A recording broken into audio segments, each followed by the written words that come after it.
nakausap ko, nagbigay akong advice sa kanya, pero wala po talaga. Hindi po talaga siya sumunod sa akin. No? Si M, yan. Pero wag niyo na pong gawa ng reaction video. Pero yun nga, talagang grabe ang ko dyan. Bago pa mga first vlog, second vlog, pinakausap ko niya na huwag kang masyadong ma-attach sa sponsor.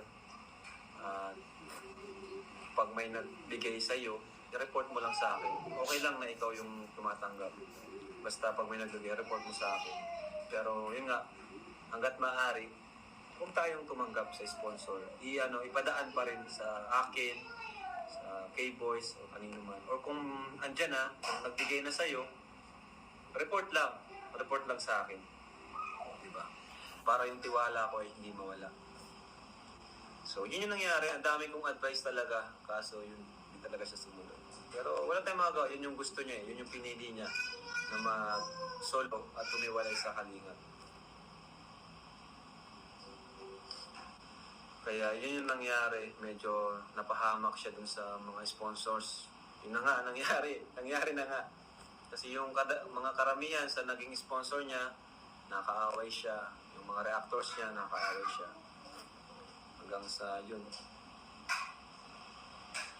Pero choice niya po yun. No? Tapos na po, wala na po tayong magagawa. And yun ang ayaw kong mangyari kay Carla, na magkaroon siya ng issue sa sponsor, magkaroon siyang kaaway. Kasi pera lang yan. Huwag natin yung pera.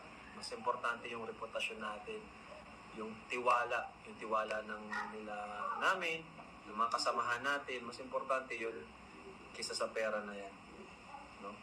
Huwag tayong papasilaw sa pera. Diba? Tingnan mo si Carla, sumunod siya sa akin. No?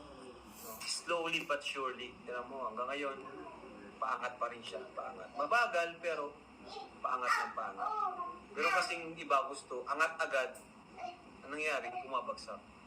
Kumbaga hindi sila makapaghintay. Hindi sila makapaghintay sa Daddy! Opo. Daddy! Yes po. Yes po. Ano po? Ay, kay daddy nga yan. Kumbaga di sila makapaghintay. Gusto nila bigla ang angat agad. So, ano nangyari? Uy, wag yan. Diyan muna. Diyan ba? Nangyari, bumabagsak din ka agad. No?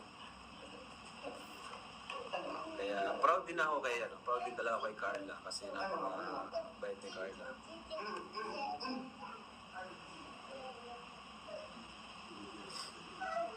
At si Carla, hindi talaga siya nasisilaw sa pera. Grabe. Kahit alam niya, andyan lang sa paligid yung mga sponsor niya, andyan lang. Hindi siya yung ma-request or sa sponsor niya, hindi siya ma-request ng kung ano man.